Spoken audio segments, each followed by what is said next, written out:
Herkese yeniden selamlar. Kanalıma tekrardan hoş geldiniz. Başlıkta da gördüğünüz gibi bugün size büyükten küçüğe herkesin işine yarayacak, bir türlü geçmek bilmeyen ve sonunda bronşite çeviren kuru öksürüğü bir çırpıda şıp diye kesiyoruz. Hem de gördüğünüz bu kadar az doğal malzemelerle. Burada dikkat etmemiz gereken en önemli şeylerden bir tanesi turpun siyah bir turp olması ve bulabilirseniz biraz daha büyükçe bir turp bulun. Ben de şu an çok büyük olmadığı için bununla yapacağım ama mutlaka siyah turp olsun arkadaşlar.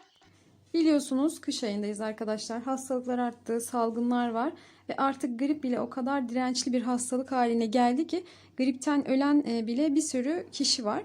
O yüzden biz de önlemimizi alalım. Hele ki ufak çocuklarımızın vücudu bizden daha savunmasız, dirençleri daha düşük ve kolay hasta olabiliyorlar.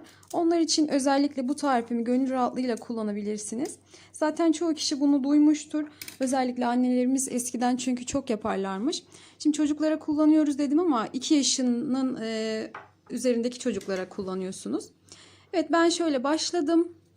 Turpumun üzerinden kesiyorum ve kestiğim kısmı atmıyorum. O kısmını çünkü kapak olarak kullanacağız. Ve altından da kesiyorum. Altından kestiğimiz kısmını atabiliriz. Şimdi turpumuzun şu gördüğünüz beyaz kısmı var ya, o kısmını iyice oyacağız. Dikkat etmemiz gereken tek nokta oyarken alttan delik açılmaması. Malzemelerimiz yine dediğimiz gibi kolay şeyler. Bir tane siyah turp. Büyük olursa çok iyi olur. Ve burada turpun dediğim gibi siyah olması çok önemli. Bal kullanıyoruz. Balın da eğer olursa organik süzme bal olması çok iyi olur arkadaşlar. Rahatsızlığınız olduğu zaman tabii ki önce mutlaka doktora danışın ama antibiyotik vesaire bu tarz şeyler çok kullanmak istemediğimiz için genelde önce evde tedavi etme yöntemlerini kullanıyoruz. Tekrar uyarıyorum, mutlaka 2 yaşın üzerindeki çocuklara yapın. Çünkü 2 yaş altı çocuklara bal kullanılmıyor alerjik olduğu için, buna dikkat edin. Şimdi bu şekilde gördüğünüz gibi bardağın üzerine turpumu koydum. İçerisine de balımdan ekleyeceğim. Doğal bal bulabilirseniz çok daha iyi etki edecektir. Turpumun içerisine koyuyorum.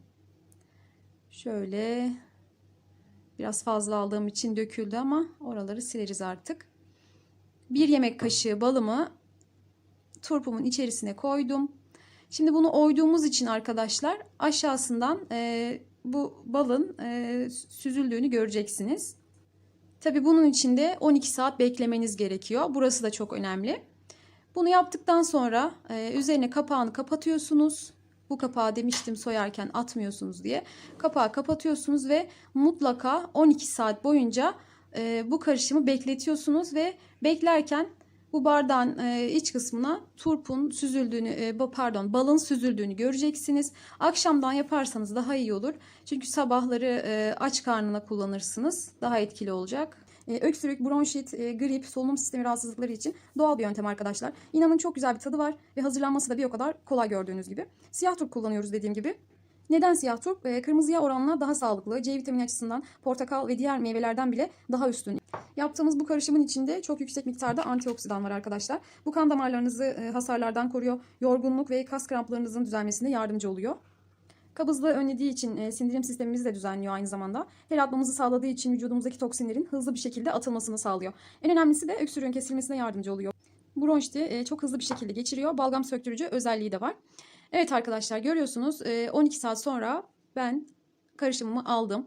En önemli kısımlarından bir tanesi de bu karışımı hazırladığınız zaman yani kapağını kapattınız, karışımınızı hazırladınız. Bunu soğuk bir yerde bekletmeniz gerekiyor. Yani balkonunuza koyabilirsiniz. Önemli olan böyle soğuk bir yerde beklemesi, soğuk bir alanda sabaha kadar bu balın süzülmesi. Bu karışımı kullandığınız zaman ertesi sabah öksürüğünüzün kesilmiş olduğunu, bronşlarınızın açılmış olduğunu fark edeceksiniz arkadaşlar. O kadar etkili, o kadar iyi bir tarif ki şu anda da zaten çok kullanılan, hatta eskilerden beri çok kullanılan bir tarif. Şimdi gelelim bu karışımı nasıl kullanmanız gerektiğini. Karışım süzüldükten sonra yaklaşık 3-4 tatlı kaşığı çıkıyor arkadaşlar. Aynı turpu 2 defa kullanabilirsiniz. Hastalığın ve öksürüğün şiddetine göre 7-15 gün arasında kullanabilirsiniz aynı zamanda. Ve kullanırken sabah aç karnına kullanırsanız, yani sabah yemek yemeden önce, kahvaltınızdan önce bunu içerseniz daha etkili oluyor. Kanalımda olan süt ve sarımsak kürü var. O da öksürük için. O da çok iyi geliyor. Mutlaka deneyin. Linkini açıklama kısmına bırakacağım. Yorumlara en başa sabitleyeceğim. Videomun sonuna geldim. Umarım hepinize şifa olur. Hepinize ilaç gibi gelir. Geçmiş olsun. Kendinize iyi bakın. Hoşça kalın.